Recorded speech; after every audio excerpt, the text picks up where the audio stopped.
இன்னைக்கு நம்ம welcome to Terry 8th and final episode தான் பார்க்க போறோம். இதோட சீசன் 1 கம்ப்ளீட்டா முடியுது. ஊருக்குள்ள மக்கள் எல்லாரும் தினசரி அவங்க வேலையை பார்த்துக்கிட்டு இருக்கும்போது சில பேர் ரோட்ல நிக்கிறவங்கள எதையோ பார்த்து ஆச்சரியப்படுறாங்களா, என்னடானா அந்த டெரிங்கிற அந்த டவுன் முழுக்கவுமே ஏகப்பட்ட புகைங்கிறது ஸ்ப்ரெட் ஆக ஆரம்பிக்குது. மிலிட்டரி ஆபீசர்ஸாலையும் ரேடார்ல அப்படி டவுன் ஃபுல்லா ஏதோ ஒன்று பரவுதுங்கிறத பார்க்க முடியுது. அந்த ஊர்ல இருக்கிற அந்த டெரி டவுனோட ஹை ஸ்கூல் இருக்குதுல்ல, அங்க கூட இன்டர்காம்ல பிரின்சிபல் ஒரு அனௌன்ஸ்மெண்ட் ஒன்று மேக் பண்றான். இந்த மாதிரி பெரிய பசங்க எல்லாருமே வீட்டுக்கு கிளம்புங்க, சின்ன பசங்க எல்லாருமே ஆடிட்டோரியம் வாங்க அப்படின்னு அனௌன்ஸ் பண்ணியிருக்கேன். ஏன்னா நமக்கு இது சாக்லேட் கொடுக்க போறாங்களான்னு அந்த ஸ்கூல்ல இருக்கிற சின்ன பசங்க எல்லாருமே ஆடிட்டோரியம் வந்துருப்பாங்க. அங்க இருக்கிற ஒரு ஸ்டேஜ்ல பசங்க கிட்ட பேசுறதுக்காக பிரின்சிபலுமே வரான். ஆனா அவன் பேசிக்கிட்டு இருக்கும் போதே சின்ன குழந்தைங்களா எப்படி இருக்கிறீங்கன்னு பெனி வைஸ் கட்ட அந்த இடத்துல என்ட்ரி கொடுக்குறான். ஸோ அந்த பிரின்சிபலா ஒரு பப்பட் மாதிரி பயன்படுத்தி பசங்க எல்லாருமே இங்க வர வச்சிருக்கான். இப்போதைக்கு பசங்களை பயமுறுத்தி ஆகணும்ல, அப்படியே விரல அந்த பிரின்சிபலோட கண்ணுக்குள்ள விட்டு அவன் தலையை தனியா பிச்சு பாடியை தூக்கி எறிய அவ்வளவுதான். குழந்தைங்கள அலறி அடிச்சுட்டு அங்கிருந்து ஓடுறதுக்காக முயற்சி பண்றாங்க.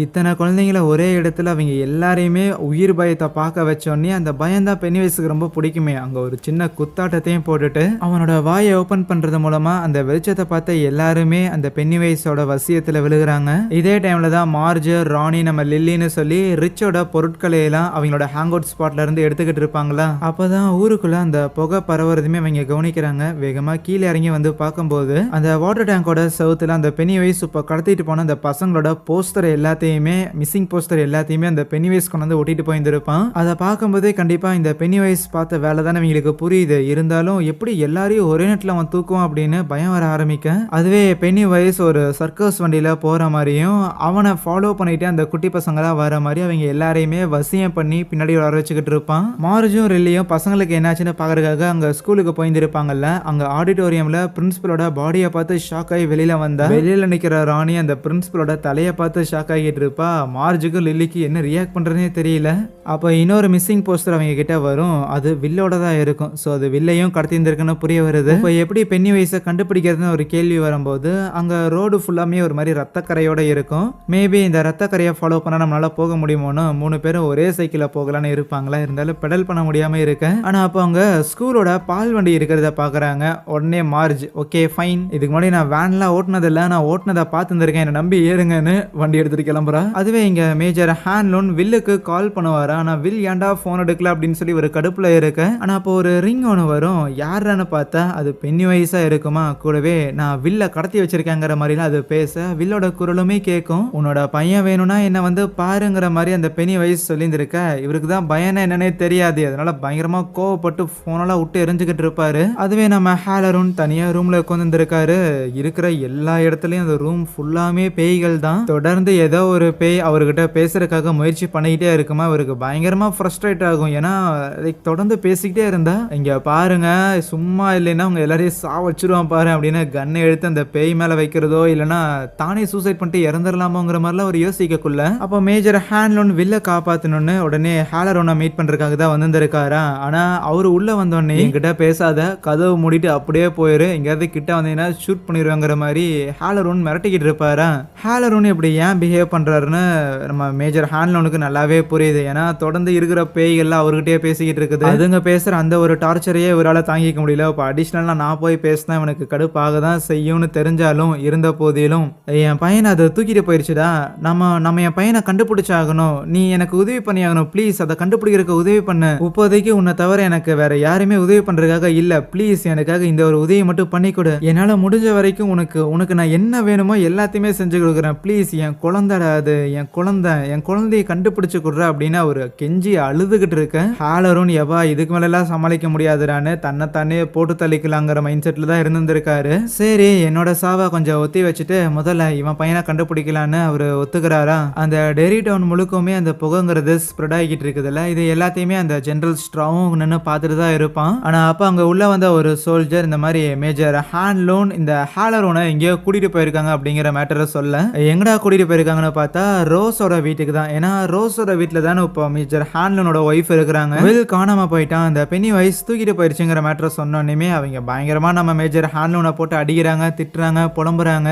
இருந்தாலும் வில்ல காப்பாத்துறதுக்காக எதுக்கு இங்க வந்திருக்காங்கன்னா நம்ம ஹேலரோனால மத்தவங்களோட மைண்டுக்குள்ள போக முடியும்ல. அந்த வகையில அம்மா பையன் பாசம் அப்படிங்கிறது ரொம்ப ஸ்ட்ராங்கா இருக்கும். ஆகையால் ஹேலரோன் அவரோட பவரை இந்த வில்லோட அம்மா மேல பயன்படுத்துறது மூலமா வில் வில் இருக்கிற லொகேஷனை கண்டுபிடிக்க முடியும்னு சொல்லக்குள்ள இதை இவங்கெல்லாம் சீரியஸா கத்தி கத்தி பேசிக்கிட்டு இருக்க நம்ம ஹாலரோனுக்கு கொஞ்சம் அமைதியா இருங்கடாங்கிற மாதிரி அப்படியே ஒரு மாதிரி தலையெல்லாம் பிடிச்சிக்கிட்டு போதையில கொண்டிருக்கிற மாதிரி கொண்டு வந்துருப்பாராம். இவங்க பேசுறதெல்லாம் கேட்ட அந்த ரோஸ் தான் சொல்லுவாங்க, இன்கேஸ் நீங்க வில் இருக்கிற இடத்த கண்டுபிடிச்சாலும் பெருசா எந்த ஒரு பிரயோஜனம் இருக்க போறது இல்ல, ஆனா அதுக்குன்னு உங்க பையனை கண்டுபிடிக்க வேணாம் அப்படின்னு நான் சொல்ல வரல. நீங்க வில்ல கண்டுபிடிக்கிறதுக்கு பதிலா ராதர் ஏற்கனவே ஒரு பில்லரை உங்க மிலிட்டரி ஆளுங்க அழிச்சிட்டாங்க தானே. சோ அப்படி பார்த்தா அந்த பென்னி வைஸா ட்ராப் பண்ணி வைக்கிறதுக்காக நீங்க எந்த பில்லரை எங்கிருந்து எடுத்தீங்களோ அதே இடத்துல நம்ம வேற ஒரு பில்லரை வச்சாகணும். அப்போ புதுசான பில்லருக்கு எங்க போறதுன்னு பார்த்தா அதுதான் நம்ம லில்லி கையில இருந்து அந்த டேகர். ஆனா அந்த டேகர் லில்லி கையில தான் இருக்குங்கிற விஷயம் எனக்கு தெரியாது. அன்னைக்கு இந்த டேனியலோட பாதுகாப்புக்கு இருக்கட்டும்ங்கிற மாதிரி அந்த ரோஸ் அந்த டேகரை கொடுத்து அனுப்பி இருந்திருப்பாங்க. ஆனா டேனியல் அங்க ட்ரைனேஜ்லயே அதை போட்டு வந்திருப்பான். சோ இப்போ அந்த டேகர் எங்க இருக்குங்கிற விஷயத்த நம்ம ஹாலரூனோட பவர்ஸை வச்சு கண்டுபிடிச்சா அதை கொண்டு வந்து அந்த பென்னி வைஸை லாக் பண்றது மட்டும் இல்லாம கேஜ் பண்றது மட்டும் இல்லாம நம்ம மேஜர் ஹான்லினோட பையனையுமே கண்டுபிடிக்க முடியும். ஆனா இதுக்குன்னு ஒரு டைம் லிமிட் ஒன்று இருக்கு. இந்த டெரி டவுனை சுத்தி அந்த ஒரு சின்ன ரிவர் மாதிரி போகும்ல, அதுக்கு பக்கத்துல ஒரு பழைய ஆதி காலத்து மரம் ஒன்று இருக்கும். அதை தாண்டிருச்சு அப்படின்னா அந்த பென்னி வைஸை கண்ட்ரோல் பண்ண முடியாது. அதுக்கு முன்னாடியே ஹாலரூனோட பவரை பயன்படுத்தி அந்த டேகரை நம்ம கண்டுபிடிச்சு அந்த இடத்துல போச்சு வைக்கணும்னு சொன்னா இதையெல்லாம் கேட்டுக்கிட்டு இருந்த ஹாலரூன் நீங்கெல்லாம் என்ன லூஸ் ஆடா அப்படிங்கிற மாதிரி கேட்பான். லைக் அவங்கள திட்டணும்னு இல்லை, உங்களோட பிளான் எல்லாமே நல்லா தான் இருக்கு, இருந்தாலும் என் கண்ணுக்கு தெரியற இந்த ஒரு பேய்கள் எனக்கு கேட்குற இந்த ஒரு குரல்கள் இதெல்லாம் இருக்கும்போது நான் என்ன யோசிக்கிறேன் அப்படிங்கிற விஷயம் கூட என் மைண்ட்ல தெளிவா இருக்க மாட்டேங்குது. அப்படி இருக்கக்குள்ள இப்படி ஒரு சின்ன டேகரை போய் ஒரு கத்தியை எங்க போய் தேடுறதுன்னு கேட்டா அப்ப அந்த ரோஸ் வேகமா கிட்ட வந்துட்டு என்கிட்ட ஒரு ஐடியா இருக்குதுன்னு சொல்லி ஹாலரோனை கூப்பிட்டு வச்சு இஞ்சி மிளகு திப்பிலின்னு ஒரு 7 வகையான மூலிகை எல்லாம் அரைச்சு நம்ம ஹாலரோனுக்கு கொடுக்குறாங்க. ஸோ இதை நீ குடிச்ச அப்படின்னா உன்னோட மண்டைக்குள்ள இப்போ ஏகப்பட்ட வாய்ஸஸ் எல்லாம் கேட்குதுல, இது எல்லாமே ஸ்டாப் ஆயிரும். அதுக்கு பதிலாக அந்த இட் அப்படிங்கிற அந்த உயிரினம் இருக்குதுல்ல அந்த பென்னி வைஸ் அது கூட கனெக்ட் ஆயிருக்கிற பொருட்களை மட்டும்தான் உன்னால பார்க்க முடியும். அதனால அதை உன்னால பார்க்க முடியுங்கிற காரணத்தாலே உன்னோட மூளை மற்ற விஷயங்களில ஷட் டவுன் பண்ணிருங்கிற மாதிரி சொல்லி தான் அதை கொடுத்துருப்பாங்க. ஒன்ஸ் அதை குடிச்ச உடனே ஹாலரோனுக்கு சடனா நம்ம மார்ஜ் லில்லி அப்புறம் ராணின்னு சொல்லி இவங்களாம் அந்த வேன் எடுத்துட்டு போய்கிட்டு இருப்பாங்கல்ல, கொஞ்சம் காடு மாதிரியான இடத்துக்குள்ள வந்தோடனே அங்கிட்டு இங்கிட்டு வண்டியை உலட்டி ஒரு மரத்துல போய் சொருகிடுவாளாம். இப்படி ஆக்சிடென்ட் ஆகும்போது லில்லி கிட்ட இருந்த அந்த டேகருங்கிறது வெளியில போய் விழுக முதல்ல அதை ராணி தான் எடுக்கிறதுக்காக போவாளா, இல்ல அதை எடுக்காதங்கிற மாதிரி லில்லி கத்தி விட்டுட்டு அதுக்கப்புறம் அவ வந்து அதை எடுத்து வச்சுக்குவா. அந்த டேகர் யாரோட கையில இருக்கோ அவங்கள அந்த டேகர் கண்ட்ரோல்ல எடுக்கும் போல அந்த மாதிரி லில்லியோட மைண்டையுமே அந்த டேகர் கரப்ட் பண்ணிக்கிட்டு இருக்குது. சோ இப்படி இந்த பொண்ணுங்க கிட்ட தான் டேகர் இருக்குங்கிற விஷயத்த நம்ம ஹாலரூன் பாத்துறாரா. இந்த விஷயத்த மத்தவங்க கிட்டே சொல்லிட்டு வில்ல தேடி தான் அவங்க காட்டுக்குள்ள போயிட்டு இருக்கிறாங்கன்னு சொல்லும் போது வேக வேகமா ஒரு வேனை எடுத்துக்கிட்டு அதுல நம்ம ஹாலரூனையும் தூக்கி போட்டு எல்லாருமே காட்டுக்குள்ள வந்துகிட்டு இருக்கிறாங்க. ஹாலரூன் பசங்க எங்க போறாங்க அப்படிங்கிற விஷயத்தெல்லாம் பாத்துக்கிட்டே இருக்கிறாரு போல, அதனால எந்த வழியா போகணும்னு அவரு தான் டைரக்ஷன் சொல்லிக்கிட்டு இருப்பாரா. அப்போ ராணியோட அப்பாவும் கூட வந்திருப்பாரு. அவரு கேட்பாரு இந்த மாதிரி அந்த டேகர் உண்மையாலே பவர்ஃபுல்லா இருந்துச்சுன்னா பென்னி வைஸ் கிட்ட இருந்து அந்த டேகர் பசங்களை காப்பாத்தாதா அப்படின்னு கேட்டதுக்கு வெல் அங்கதான் ஒரு பிரச்சனை இருக்குதுன்னு அந்த ரோஸ் சொல்லுவாங்க. ஆக்சுவலி அந்த டேகருங்கிறது அந்த பென்னி வைஸ் பூமிக்கு வரும்போது அந்த பென்னி வைஸ ஒரு நட்சத்திரம் மாதிரி ஒன்று தானே ட்ராப் பண்ணி வச்சிருந்தது, கேஜ் பண்ணி வச்சிருந்தது. அந்த நட்சத்திரத்தோட ஒரு பகுதியா இந்த டேகருங்கிறது. அப்படி அந்த நட்சத்திரத்தோட ஒரு பகுதியா இந்த டேகரை பிரிச்சு எடுத்ததுக்கு அப்புறம் அந்த நட்சத்திரத்துல இருந்து அது எங்க விழுந்துச்சோ அந்த இடத்துல இருந்து எவ்வளவு தூரம் அந்த டேகரை நீங்க எடுத்துட்டு போறீங்களோ அந்த டேகர் அவ்வளவு இன்டென்ஸா அது திருப்பியும் அந்த நட்சத்திரம் எங்க விழுந்துச்சோ அதே இடத்துக்கு வரணும்னு விருப்பப்படுமாமா. அந்த ஒரு நட்சத்திரத்துக்கு தனியான ஒரு கான்சியஸ் இருக்கிற மாதிரின்னு வச்சுக்காங்களேன். லைக் என்ன தூரமா கூட்டிட்டு போறியா, என்ன திருப்பி கொண்டு போங்கிற மாதிரி அந்த டேகர் சொல்லிக்கிட்டே இருக்கும். இன்னும் சிம்பிளா சொல்லணும்னா அந்த டேகரை கையில வச்சுக்கிட்டு ஊரை விட்டு நீ எவ்வளவு தூரம் போறியோ அந்த அளவுக்கு அந்த டேகர் உன் மண்டையை போட்டு மூளை செலவை பண்ண ஆரம்பிக்கும். இப்போ அதே விஷயம் தான் இங்க லில்லிக்குமே நடக்குது. அதனால இந்த விஷயத்த நம்ம ராணியும் மார்ஜும் கொஞ்சம் யோசிச்சு புரிஞ்சுக்கிறாங்க. 2 பேரும் ஒரு சின்ன பிளான் போட்டு லில்லி கிட்ட இருக்கிற டேகரை புடுங்கலாம் அப்படின்னு யோசிக்க ஆஹா இதை புடுங்க பாக்குறாங்கன்னு லில்லிக்கு புரிஞ்சிருச்சு. வேகமா அவங்க இருந்து ஓடினாலுமே 2 பேரும் துரத்தி பிடிச்சு லில்லி கிட்ட இருக்கிற அந்த டேகரை மார்ஜ் கையில வாங்கிடுறா. ஸோ அதுக்கப்புறம் கொஞ்ச நேரம் கழிச்சு தான் லில்லி திருப்பி ஓரளவுக்கு சுயநினைக்கு வரா, நார்மல் ஆகிறா. அப்போ சடனா அந்த டேகருங்கிறது ஒரு மாதிரி க்ளோ ஆக ஆரம்பிக்க என்னடான இவங்க காட்டு விட்டு வெளியே வந்து பாக்குறாங்க. தூரத்துல பென்னி வைஸ் பசங்க எல்லாரையும் கூப்பிட்டுக்கிட்டு எங்கேயோ போயிட்டு இருக்க அதை பார்த்த உடனே இவங்களும் ஃபாலோ பண்றாங்க. இவங்க இப்படி பென்னி வைஸை ஃபாலோ பண்றாங்க அப்படிங்கிற விஷயத்தையும், அப்புறம் அந்த ரிவர் இருக்குல்ல, ஊரை சுத்தி இருக்கிற அந்த ரிவர் வந்து ஐஸால மொத்தமா ஃப்ரீஸ் ஆயிருக்குங்கிற விஷயத்தையும் ஹாலரோன் மத்தவங்க கிட்ட சொல்லிக்கிட்டு இருக்கும்போது நம்ம மேஜர் ஹான்லோனுக்கு புரிஞ்சிருச்சு. ஓகே, இப்படியே போச்சுன்னா பசங்க அந்த பென்னி வைஸை கண்டுபிடிக்கிறதுக்கு முன்னாடி நம்மளால அவங்க கிட்ட போயிட முடியாது, அதனால அவங்கள காப்பாத்துறதுக்கு வேற ஏதோ ஒன்று பண்ணணுமேனு யோசிச்சுட்டு ஹாலரோன் கிட்ட கேட்பாரு. இவர் ஏற்கனவே அவரோட டானியலோட மைண்டுக்குள்ள போயிட்டு டானியலோட பிசிக்கல் பாடி அதே இடத்துல ஸ்டன் ஆகி நிக்கிற மாதிரி பண்ணியிருந்திருப்பார்ல, அதே மாதிரி இப்போ உன்னால பென்னி வைஸோட மைண்டுக்குள்ள போக முடியுமா அப்படின்னு கேட்க, இங்க பொண்ணுங்க 3 பேர் அந்த பசங்க எல்லாரும் ஆகாயத்துல பறந்துகிட்டு இருந்தானுங்களே, நேரா அவங்க கிட்ட வந்துட்டு அதுல லைன்ல ஃபர்ஸ்ட்ல தான் நம்ம வில்ல இருப்பானா, அவனை கீழே இறக்குறதுக்காக முயற்சி பண்ணிக்கிட்டு இருக்க. அப்போ அந்த சர்க்கஸ் வண்டிக்குள்ள இருந்து பென்னி வைஸ் கீழே இறங்கி வரான். நண்பனை காப்பாத்த வந்தீங்களா முட்டா பீசுங்களான்னு அவங்க எல்லாரையும் அட்டாக் பண்ண வந்தா கையில வச்சிருக்க டேகரை வச்சு அவனை தடுக்க செஞ்சாலுமே அந்த டேகரை ராணி மட்டும்தான் கையில வச்சிருந்திருப்பாளா. சரி, உன்னை எதுவும் பண்ண முடியல என்னன்ட்டு நம்ம மார்ஜை மட்டும் அப்படியே தரன்னு இழுத்துட்டு போக, உன்னை சாப்பிட்டா எப்படி இருக்கணும் நான் எப்பவுமே யோசிச்சிருந்திருக்கேன். மார்கரெட் டோசர்னு சொல்லக்குள்ள, மார்கரெட்டுங்கிறது மார்ஜோட ஃபுல் நேம், ஆனா டோசருங்கிறது என் பேரு கிடையாது, அது என் செகண்ட் நேம் கிடையாது அப்படின்னு மார்ஜ் சொன்னா. ஆமா, டோசருங்கிறது உன்னோட உண்மையான பேரு கிடையாது, இன்னும் கொஞ்சம் வருஷம் கழிச்சு நீ டோசருங்கிற ஒருத்த மேல காதல் வயப்படுவ, அதுக்கப்புறம் அவனை கல்யாணம் பண்ணுவ, அதுக்கப்புறம் குட்டி போடுவ, உனக்கு ரிச்சின்னு ஒரு பையன் பிறப்பான், அவன் தேவையில்லாம என்ன 27 வருஷத்துக்கு அப்புறம் என்ன சாகடிக்க முயற்சி பண்ணியிருக்கான் அப்படிங்கிற மாதிரி ஒரு மிஸ்ஸிங் போஸ்டர் உன்னை எடுத்து காமிச்சு அப்படியே இதுக்கு முன்னாடி ரிலீஸ் ஆன இட் 1 and 2 படத்து கூட அப்படியே கனெக்ட் பண்றானுங்க. விஷயம் என்னன்னு பார்த்தா இந்த பென்னி வைஸுக்கு எதிர்காலத்துல என்னென்னலாம் நடக்குது அப்படிங்கிற எல்லா விஷயமுமே தெரிஞ்சிருந்திருக்கு. எதிர்காலத்தை பாக்குற மாதிரியான சக்தியான்னு கேட்டா இல்ல, அப்படி கிடையாது. இந்த பென்னி வைஸுங்கிறவன் ஒரு 5th dimensional பீயிங். அவனுக்கு காலம் டைம் அப்படிங்கிறது ஒரு லீனியர் கிடையாது, ஒரே நேர்கோடு கிடையாது. அவன் எதிர்காலத்துல என்னென்னலாம் பண்ணான், எதிர்காலத்துல எப்படி வாழ்ந்தான் அப்படிங்கிற விஷயம் அவனோட நிகழ்காலத்துல அவனுக்கு தெரியும். விச் மீன்ஸ் ஒரே மைண்டு தான், ஒரே மெமரி தான், ஆனா அந்த மைண்டோ அந்த மெமரியோ வந்து எல்லா காலகட்டத்திலையுமே கனெக்ட் ஆகியிருக்குது. நார்மலா ஒரு நபருக்கு நாளைக்கு என்ன நடக்க போகுதுங்கிற விஷயம் நாளைக்கு தான் தெரியும், ஆனா பென்னி வைஸுக்கு அப்படி கிடையாது. அதோட மைண்டை பொறுத்த வரைக்கும் அது எல்லா காலகட்டத்திலையுமே இருக்க தான் செய்யுது. அந்த மாதிரி தான் 27 வருஷம் கழிச்சு உன்னோட பையனான ரிச்சி அப்படிங்கிறவன் என்ன கொல்ல போறான், அதனால நான் உன்னை முடிச்சுட்டா அப்படின்னு கடிக்க வரும்போது அப்படியே அந்த இடத்துல பென்னி வைஸ் தன்னாகி நின்னுறான். ஏன்னா மேஜர் ஹான்லோன் ஹாலரோன்ட்ட கேட்டிருந்திருப்பார்ல, உன்னால பென்னி வைஸோட மைண்டை கண்ட்ரோல்ல எடுக்க முடியுமான்னு, அதே மாதிரி தான் இப்போ கண்ட்ரோல்ல எடுத்து மார்ஜை காப்பாத்தி விட்டு இருந்திருக்கேன். விட்டா போது நான் மார்ஜ் பசங்க கூட வந்து ஒன்று சேரும்போது அங்க ஆகாயத்துல பறந்துகிட்டு இருந்த மற்ற பசங்க எல்லாருமே கீழே விழுகிறாங்க. அதுல வில்லையுமே அவங்க போய் காப்பாத்த கரெக்டா அந்த இடத்துக்கு மேஜர் ஹான்லோன் அப்படின்னு எல்லாருமே வந்துடுறாங்களா. ஸோ இப்போதைக்கு ராணி கையில இருக்கிற அந்த டேகரை மட்டும் வாங்கிட்டு பசங்க எல்லாரையுமே வண்டியில ஏற சொல்லி டானியலும் மேஜர் ஹான்லனும் இப்போதைக்கு அந்த டேகரை கொண்டு போய் புதைச்சாகணும்னு அவங்க முன்னேறி போக ஆரம்பிக்கிறாங்களா. ஆனா அப்படி போனவங்கள ஜெனரல் ஸ்ட்ராவோட தலைமையில இருந்த மிலிட்டரி ஆளுங்க ஷூட் பண்றாங்க. அப்பாக்கு என்னாச்சுன்னு வில் பதறி போய் ஓடி வரும்போது வில்லையுமே ஷூட் பண்ண பாக்குறாங்களா. ஜஸ்ட் மிஸ்ல அவங்கள எஸ்கேப் ஆயிடுறாங்க. இருந்தாலும் ஏற்கனவே ஹான்லோனுக்கும் நம்ம டானியலுக்கும் நல்லாவே புல்லட் அடிபட்டு இருந்திருக்கும். ரொம்ப முக்கியமா டானியலோட கழுத்துல பாஞ்சிருந்திருக்கு. டானியலோட உயிருங்கிறது அதே இடத்துல போக தன்னோட அப்பாக்கு எதுவும் ஆகலையான்னு வில் கிட்ட வருவானா, அவரு உடனே அந்த டேகரை வில் கிட்ட கொடுத்துட்டு எப்படியும் இந்த மிலிட்டரி ஆளுங்க ஹாலரோனை நான் கூட்டிட்டு வந்த காரணத்தால என்னையும் ஹாலரோனையும் இழுத்துட்டு போறதுக்காக தான் வந்திருப்பாங்க, அதனால இதோ இந்த ஒரு டேகரை கொண்டு போய் நீ அந்த மரம் தெரியுது பத்தியா அந்த இடத்துல புதைச்சு வை, சரியா, எங்கேயாவது இவனுங்க கீத அதை பாத்திர போறாங்கன்னு சொல்லக்குள்ள சரின்னு வில்லும் பசங்களை கூப்பிட்டுக்கிட்டு வேகமா அந்த டேகர் எடுத்துட்டு அங்கிருந்து கிளம்புறான். மிலிட்டரி ஆளுங்க எல்லாரும் ஹான்லோனை அரெஸ்ட் பண்ணான்னு வந்திருக்க ஜெனரல் ஸ்ட்ரா அங்க கரைக்கிட்ட தான் நின்னுகிட்டு இருப்பானா. சும்மா அப்படியே பைனாகுலர் வச்சு பார்க்கும்போது அந்த புகை மூட்டத்துக்கு நடுவுல கடிக்க போயிட்டு பென்னி வைஸ் அப்படியே ஸ்டன்னாய் நிக்கிறத பார்த்து இவனே ஷாக் ஆகுறான். ஜெனரல் ஸ்ட்ரா இதுக்கு முன்னாடி பென்னி வைஸா பார்த்துருக்கான், ஆனா இந்த கிளவுன் உருவத்துல கிடையாதுல்ல, இருந்தாலும் அந்த உருவத்தை பார்க்கும்போதே அவனுக்கு புரியுது ரைட் இது யாருன்னு. அதுவே பென்னி வைஸோட மைண்ட்ல பென்னி வைஸ் அந்த நர்ஸோட அப்பாவோட வேஷத்தை தானே அப்ப போட்டிருந்திருக்கான். பென்னி வைஸை பொறுத்த வரைக்கும் யாரோட உருவத்தை எடுக்கிறானோ அந்த ஒரு நபரோட மெமரியில இருந்து பயாலஜிக்கல் பாடியில இருந்து மொத்தத்தையுமே அடாப்ட் பண்ணிக்கிற மாதிரியான ஆளு. அதனாலே நம்ம ஹாலரோன் பென்னி வைஸோட மைண்டை கண்ட்ரோல்ல எடுக்கும் போது இப்போதைக்கு பென்னி வைஸ் வந்து அந்த நர்ஸோட அப்பா உருவத்தில் தானே இருக்கிறான். அதனாலேயே அந்த நர்ஸோட அப்பாவோட மெமரிஸ் தான் அந்த பென்னி வைஸுக்கு இருக்குது. அவரு சர்க்கஸ்ல தானே வேலை பார்த்துருப்பாரு. ஸோ அப்படி கூட இருக்கிற எல்லாருமே இப்போ பென்னி வைஸ் கிட்ட அந்த நர்ஸோட அப்பாங்கிற மாதிரி வந்து பேசிக்கிட்டு இருப்பாங்களா. இங்க பசங்களுமே அந்த டேகரை புதைக்கலான்னு கொண்டு வருவாங்களா. ஆனா கொஞ்சம் தூரம் வந்தோடனே வில்லால அந்த டேகரை எடுத்துட்டு முன்னேறி போக முடியல.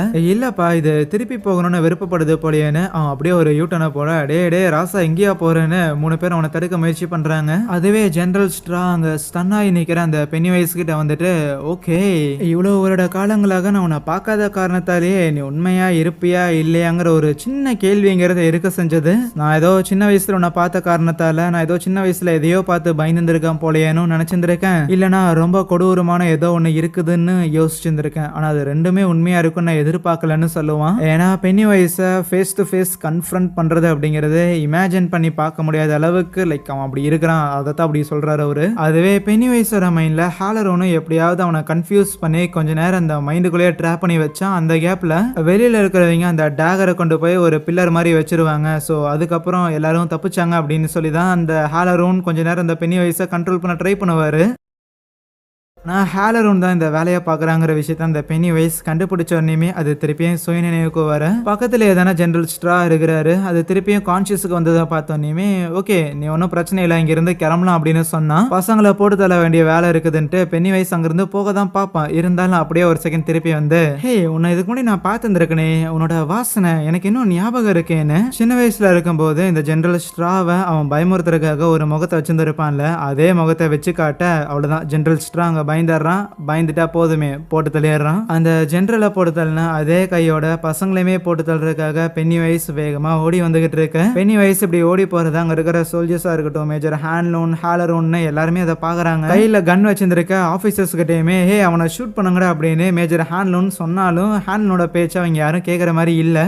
அதனால வேற வழி இல்லாம ஹான்லோனும் ஹாலரோனும் ஆபீசர்ஸ் எல்லாரையுமே அடிச்சு போட்டு கன்னை பிடுங்கன்னு வரும். ஒரு புல்லட்டை கூட மிஸ் பண்ணாம மொத்தத்தையும் அந்த பென்னி வைஸோட தலையிலே இறக்கி அவன் தலையை தெறிக்க விடுறாரு. ஆனா அப்படி கீழே விழுந்தவனோட தலைக்குள்ள இருந்து ஒரு பொம்மை தலை வெளியில வர பசங்க எல்லாரும் அந்த டேகரை கொண்டு போய் புதைக்க போயிருந்திருப்பாங்களா. பென்னி வைஸோட தலை காலியா இருக்கும்ல, அதுக்கப்புறம் புதுசா இன்னொரு தலையுமே முளைச்சு வர பார்க்கும். அதை அட்டாக் பண்றதுக்காக மேஜர் ஹான்லூன் கிட்ட ஓடி வந்திருக்கும் போது தெரியாம தடிக்கி விட்டு கீழே விழுந்தாலும் பரவாயில்லன்னு அதை ஷூட் பண்றதுக்காக கன்னை வச்சு ஃபயர் பண்ணா புல்லட் இல்ல. பென்னி வைஸுக்கு அது நல்லதா போச்சு. அப்படியே அதோட வாயை ஓபன் பண்ணி அங்க நம்ம மேஜர் ஹான்லூனை மிஸ்மரைஸ் பண்ண, அதுவே பசங்க 4 பேரும் ஒன்னா சேர்ந்து அந்த டேகரை கொண்டு போய் அங்க மண்ணுல புதைக்கிறதுக்காக முயற்சி பண்ணுவாங்களா. ஆனா அவங்க வந்து மென்டலி அவங்க கூடயே சண்டை போட வேண்டியதா இருக்கும். ஏன்னா அந்த டேகர் வந்து திருப்பி என்ன கொண்டு போங்கிற மாதிரி சொல்லும், இருந்தாலும் இல்ல கொண்டு போக கூடாது புதைக்கணுங்கிற மாதிரி இவங்க ட்ரை பண்ணுவாங்க. இப்படியான ஒரு போராட்டம் மாறி மாறி நடந்துகிட்டு இருக்கும் போது அப்போ நம்ம ஹாலரோனுக்கு அங்க ஏதோ ஒண்ணு சென்ஸ் ஆக அந்த விஷயத்த ரோஸாலையும் சென்ஸ் பண்ண முடியுது. என்னன்னா அந்த பழங்குடியினர்களோட தலைவி இருக்கிறாங்கல்ல,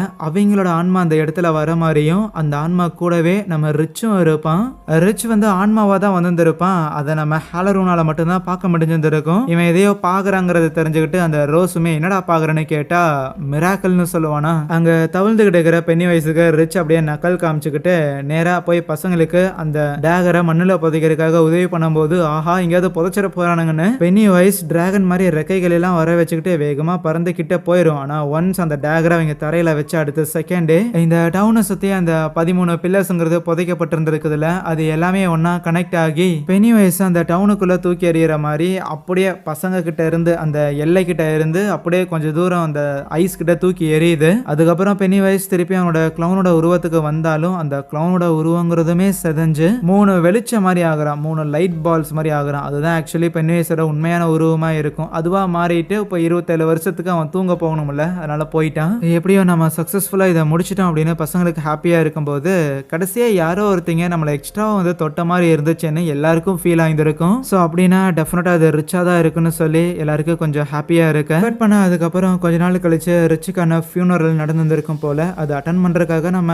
ஹாலரோனும் வந்திருப்பாரு. ஆனா தன்னோட ஃபியூனரல் அட்டன் பண்றதுக்காக ரிச்சுமே அந்த இடத்துல இருப்பான். அதை ஹாலரோன் பாக்குறாரு. அவருக்கு கொஞ்சம் அதிர்ச்சி தான். ஏன்னா இது வரைக்கும் அவர் இறந்து போன உருவங்களை பாக்குறாருன்னா அதுங்களாம் ரொம்ப கொடூரமா இருக்கும். ஆனா ரிச்சோட ஃபேஸ் அப்படி இல்ல. அதுதான் அவரோட ஆச்சரியத்துக்கு காரணம். அதுக்கப்புறம் ரிச்சோட பேரண்ட்ஸ் கிட்டையும் போயிட்டு அப்படியே கொஞ்சம் ஆறுதலா சில வார்த்தைகள்லாம் பேச, ஸோ அதுக்கப்புறம் அங்கிருந்து கிளம்பி வந்த மார்ஜும் லில்லியும் இப்போ நேராக அவங்களோட இந்த ஹைட் அவுட் இருக்கும்ல அந்த இடத்துக்கு வந்துட்டு சும்மா ஜூஸ் குடிச்சுக்கிட்டு இருப்பாங்களா. அப்போதான் மார்ஜ் சொல்லுவா இவ்வளோ பெரிய பிரச்சனை நடந்தும் ஊரே ஒரு மாதிரி அமைதியாக இருக்குதுன்னு சொல்லுவா. ஸோ ஊரில் நடந்த யாருக்குமே இப்போ என்ன நடந்ததுங்கிற எதுவுமே ஞாபகம் இல்லாத மாதிரி தான் தெரியுது. கூடவே மார்ஜ் நம்ம லில்லி கிட்ட சொல்லுவா இந்த மாதிரி அந்த பென்னி வைஸ் என்கிட்ட சொன்னுச்சு, என்னோட பையன் எதிர்காலத்தில் அவனோட ஃப்ரெண்ட்ஸ் கூட சேர்ந்துக்கிட்டு அந்த பென்னி வைஸை கொலை பண்ணுற காரணத்தால தான் இதை தடுக்கிறதுக்காக என்ன கொலை பண்ணுறதுக்கு வந்தான்னு சொன்னான்.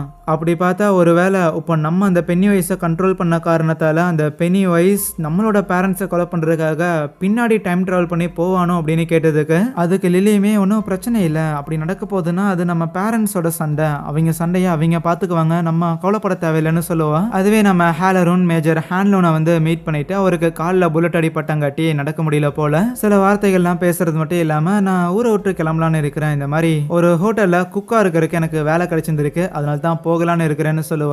அண்ட் இந்த ஹேலரூன் அப்படிங்கிற இந்த ஒரு நபர், இந்த நபருங்கிறதோடமே இந்த ஒரு கேரக்டர் ஷைனிங் அப்படின்னு சொல்லி நம்ம ஸ்டான்லி கூப்ரிக் ஒரு படம் எடுத்துருப்பாரு, அந்த படத்தோட அப்படியே கனெக்ட் ஆகிற மாதிரி இருக்கும், ஒரு சின்ன ஒரு யூனிவர்ஸ் மாதிரி. அதுக்கப்புறம் இந்த ராணியோட அப்பா இருக்கிறான்ல, அவனுமே ராணியை கூப்பிட்டு ஊரை விட்டு கிளம்புறதா இருப்பானா. அண்ட் அப்போ ரோஸ் நம்ம மேஜர் ஹேண்ட்லூன் கிட்ட ஊரில் இந்த அளவுக்கான பிரச்சனைகள் பஞ்சாயத்துகள்லாம் இருக்குது, ஸோ அப்படி இருக்கும்போது இது மொத்தத்தையுமே அறிஞ்சவங்க நீங்க, நேரில் பார்த்தவங்க நீங்க, எப்படி நாங்கள் இந்த பென்னி வைஸ் கிட்ட இருந்து இந்த ஊரை காப்பாற்ற முயற்சி பண்றோமோ அதே மாதிரி எங்க கூட ஒன்னா சேர்ந்துக்கிட்டு நீங்களும் இந்த வேலையில பங்கேற்கிறீங்களா? அந்த டேனியல் அப்படிங்கிற அந்த பையன் தான் இறந்துட்டான்ல, ஸோ இப்போ அவன் இல்லைங்கும் போது இங்க இருக்கிற ஃபார்ம் ஹவுஸா இருக்கட்டும், இந்த ஃபார்ம் லேண்டா இருக்கட்டும், இது எதையும் நான் வச்சு எதுவும் பண்ண போறது இல்லை, அதை விற்கலாம் தான் இருக்கிறேன், நீங்க அதை வாங்கிக்கிறீங்களா, இதே இடத்துல இருக்கிறீங்களா அப்படின்னு கேட்டதுக்கு, வெல் இந்த அளவுக்கு பெரிய பொறுப்பை எங்ககிட்ட ஒப்படைக்கலாம் அப்படின்னு நீங்க நினைச்சதுக்கே எங்களுக்கு ரொம்ப சந்தோஷம் தான், ஆனா ஆளை விடுங்கடா கொங்காங்கோ, நாங்க கிளம்புறோங்கிற மாதிரி தான் அவர் சொல்லுவாரு. ஸோ அதுவே ராணியோட ஃபேமிலியும் வில்லோட ஃபேமிலியுமே ரெண்டு பேரும் ஊரை விட்டு போறதா தான் இருக்கிறாங்க, இருந்தாலும் கண்டிப்பா நம்ம திருப்பியும் மீட் பண்ணுவோம் அப்படின்னு அந்த இடத்துல ஒரு உமா பரிமாறிக்கிறாங்க. சரி கிளம்பலாம் அப்படின்னு வில்லோட ஃபேமிலி கார்ல ஏறி உட்காந்துருக்கும் போது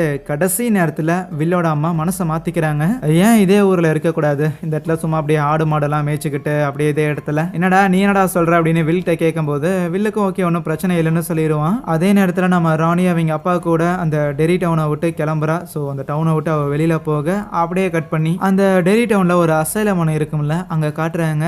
பார்த்தா நம்ம அந்த நர்ஸ் லேடி ஒருத்தங்க இருந்தாங்கல்ல, அந்த பென்னி வைஸ் அப்பா அப்படின்னு சொல்லிட்டு இருந்தாங்கல்ல, அவங்கள கொண்டு வந்து அங்க அசைலம்ல வச்சிருந்திருப்பாங்க. அப்படியே ஒரு 26 வருஷம் கடந்து போக 1988 வருஷத்துல அந்த அந்த நர்ஸ் இன்னும் அந்த ஹாஸ்பிட்டல்ல அந்த அசைலம்ல தான் ஒரு வயசான லேடியா இருக்கிறாங்க. வெளியில யாரோ அலற மாதிரியான சத்தம் கேட்க என்னடான இவங்களும் வேக வேகமா எந்திரிச்சு வந்து பார்ப்பாங்களா, அங்க ஏற்கனவே பேஷண்டா இருந்த ஒரு லேடி சூசைட் பண்ணி இறந்துருப்பாங்க போல. ஸோ அவங்களோட ஹஸ்பண்டும் பொண்ணும் அந்த இடத்துல ஃபீல் பண்ணிட்டு இருப்பாங்க. அண்ட் அந்த பொண்ணு யாருன்னா அவ தான் பெவர்லி. அந்த இட்டோட ஃபர்ஸ்ட் 2 படங்கள் பார்த்துருந்தீங்கன்னா உங்களுக்கு தெரியும். எனிவேஸ் அவ பேரு பெவர்லி. அவளை பார்த்த அந்த பாட்டியமா, கவலைப்படாத புள்ள, இந்த டெரி டவுன்ல யாரு இறந்து போறாங்களோ அவங்க உண்மையாலே இறந்து போகிறது இல்லைன்னு சொல்றதோட அங்கே இந்த ஒரு சீரீஸும் முடியுது. எனிவேஸ் மக்களே, அப்படியே இந்த சீரீஸ் உங்களுக்கு பிடிச்சதுன்னா கையோட போய் இட் சாப்டர் 1 சாப்டர் 2 அப்படின்னு சொல்லி 2 படம் இருக்கும், அதையும் போய் செக் பண்ணிருங்க.